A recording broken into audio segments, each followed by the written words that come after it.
สวัสดีค่ะวันนี้สาวในเมืองสว่างค่ะช่องจำลองลิ้นเงินชาแนลพามาเที่ยวแบบแอดเวนเจอร์ตอนนี้มาแวะที่น้ำตกวังสายทองค่ะน้ำตกวังสายทองอยู่ที่จังหวัดสตูลเดี๋ยวภาพไปเลยเขาบอกว่าสวยเหมือนสายเหมือนทองคำเดี๋ยวพาเข้าไปนะคะน้ำตกวังสายทองอยู่ในเขตจังหวัดสตูลนี่สุดยอดมากเป็นน้ำตกที่สวยแล้วก็อยู่ริมถนนสายทุ่งนางแก้ววังสายทองสวยมากใครผ่านมาทางนี้ก็คือต้องมาเที่ยวนะคะ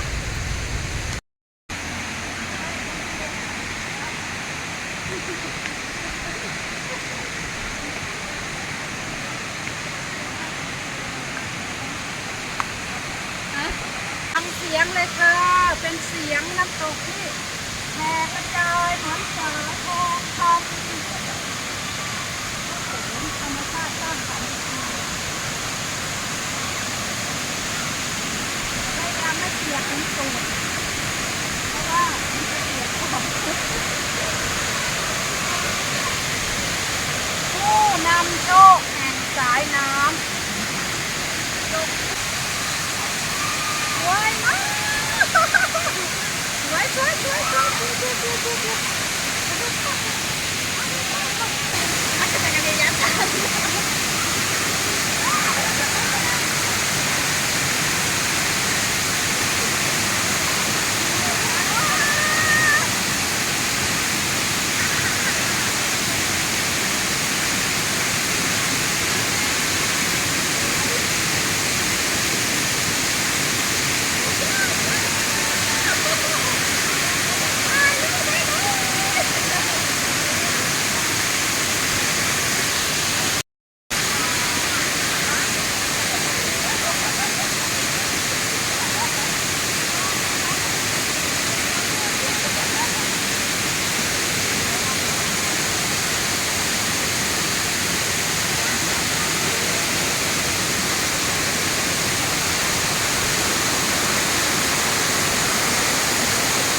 เศร้าขึ้นมากค่ะ ดื่มกาแฟ9ดี9ดีคอฟฟี่พัด33อินวันนะคะ เป็นเบาหวานเป็นความดันไขมันอุดตันเส้นเลือดกะดื่มได้ค่ะ เป็นกาแฟที่ไม่มีน้ำตาล ไม่มีไขมันทรานนะคะ ดื่มแล้วสดชื่น สบาย